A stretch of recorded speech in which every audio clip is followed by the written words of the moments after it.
Hey everyone, welcome to this Masterclass Explainer on Chapter 3 of your Class 10 Geography curriculum, Water Resources. Today, we're not just going to blindly memorize textbook facts. Nope. We are going to completely deconstruct the why and the how behind India's water systems. By the end of this, you're going to have absolute conceptual mastery over the topic. So let's dive right in, shall we? Okay, I want to kick things off by throwing a massive paradox your way. 3/4. You've probably heard a million times that 3/4 of our entire planet's surface is covered in water, right? And it's constantly being recharged by the hydrological cycle. So if water is literally everywhere, how on earth is it predicted that by 2025, nearly 2 billion people will be living in absolute water scarcity? That is the ultimate puzzle we're going to solve today. And to solve that puzzle, here is our roadmap. We're going to cover 1. The water scarcity paradox, 2. Dams and river projects, 3. Evaluating multi-purpose projects, 4. Traditional rainwater harvesting, 5. Modern water conservation, and we'll finish up with 6. Chapter exercises and review. Let's jump straight into Section 1, the water scarcity paradox. Now, when we hear the word scarcity, our brains instantly picture dry, cracked earth and deserts. But let's break down the actual quantitative causes of why scarcity happens, even in places that get plenty of rain. First up, overexploitation. We are simply pulling water out of the ground way faster than nature can naturally put it back. Second, we've got multiplying urban centers. Cities with massive, dense populations and modern lifestyles, they require huge amounts of water, and not just for washing, but for power and heavy industry. And finally, unequal access. Water scarcity frequently pops up because of unequal access among different social groups. So you see, a region can actually have ample water, but if a dense population is overexploiting it and distributing it unfairly, you get absolute scarcity. But wait, it gets even more complex. You see, quantity is only half the battle. The other half? Quality. Imagine a thriving city built right next to a massive flowing river. They have all the water in the world, yet the people there are suffering from severe water scarcity. How is that possible? Well, it comes down to pollution. Much of our water is rendered completely hazardous for human use by domestic and industrial wastes, toxic chemicals, pesticides, and agricultural fertilizers. So even when the water is physically right there, its degraded quality makes it totally unusable. We are literally poisoning our own well, turning an abundant resource into a scarce one. To combat this incredibly massive challenge, the government of India has made improving the quality of life, especially in rural areas, a top priority. Enter the Jal Jeevan Mission, or JJM. This is a very crucial policy you need to remember. The specific laser-focused goal of this mission is to enable every single rural household to get an assured supply of potable, piped water. And the target metric, a service level of exactly 55 liters per capita per day, delivered regularly and on a long-term basis. It's a huge, structured effort to fight both the quantity and the quality issues of water scarcity right at the grassroots level. Moving on to Section 2, dams and river projects. You know, we often think that taming rivers with massive engineering projects is some sort of modern invention. Absolutely not. Our ancestors were absolute masters of hydraulic engineering. Way back in the 1st century BC, a place called Sringavarapura near Allahabad had these really sophisticated systems to channel the floodwaters of the river Ganga. During the Mauryan era, Chandragupta Maurya built extensive dams, lakes, and irrigation systems. Fast forward a bit to the 11th century, and the Bhopal Lake was constructed, which was actually one of the largest artificial lakes of its time. And in the 14th century, Alauddin Khilji built the famous tank in Hauz Khas, Delhi, to supply water to the Siri Fort area. So as you can see, we have this incredibly deep, ancient tradition of building sophisticated hydraulic structures in India. Continuing that grand tradition after independence, modern India launched multi-purpose river projects. But before we evaluate them, let's make sure we clearly define what a dam actually is. It's not just a giant wall of concrete.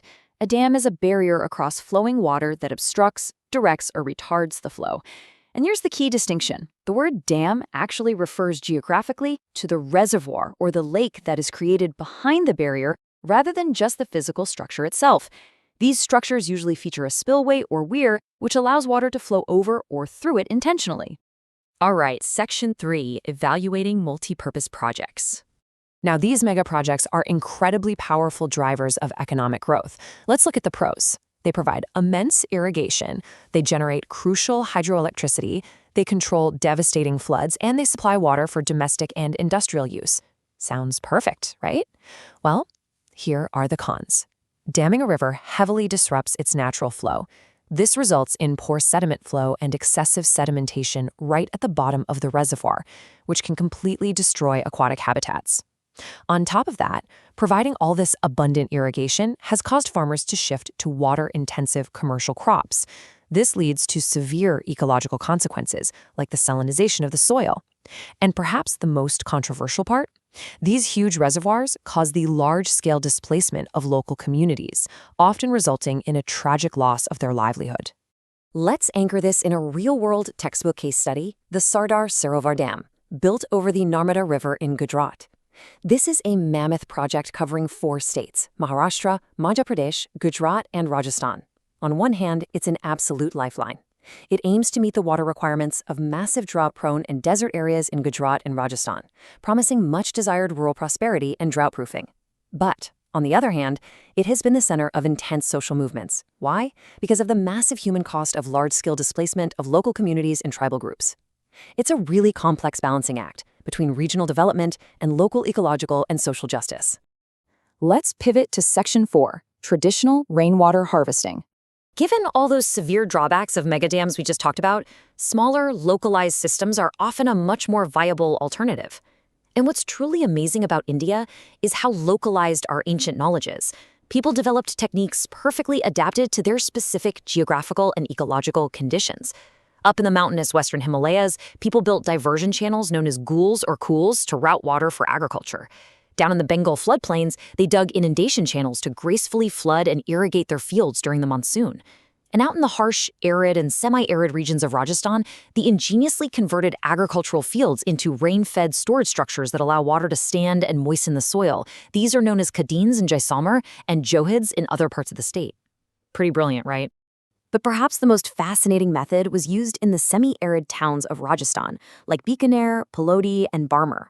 Almost all the traditional houses here had underground tanks, or tankas, built right inside their main house or courtyard. And guys, some of these tankas were as large as a big room. They were a central part of a really well-developed rooftop rainwater harvesting system. A long pipe connected the sloping roof directly down into the underground structure, creating a beautifully simple yet highly effective piece of engineering. That brings us to Section 5, Modern Water Conservation. Let's actually break down how this rooftop harvesting works mechanically so you can easily visualize it. Step 1. The rain falls onto the sloping roofs of the houses. Step 2. The water is caught and travels down through connected PVC or traditional bamboo pipes. Step 3, and this is a very crucial detail. The first spell of rain is always skipped. It's allowed to just wash away to flush out and clean the roof and the pipes. Step 4, once the system is flushed clean, the subsequent pure rainwater is directed into and safely collected in the underground tanka for use throughout the entire dry season. And hey, this isn't just ancient history. It is happening right now with huge success. For example, over in Gandathar, a remote village in Mysore, Karnataka, nearly 200 households have installed this system. Together, they successfully harvest about 1 lakh liters of rainwater annually. And from a policy perspective, please make sure you memorize this for your exams. Tamil Nadu is the very first state in India to make rooftop rainwater harvesting structures legally compulsory for all houses across the state. Defaulters are actually punished.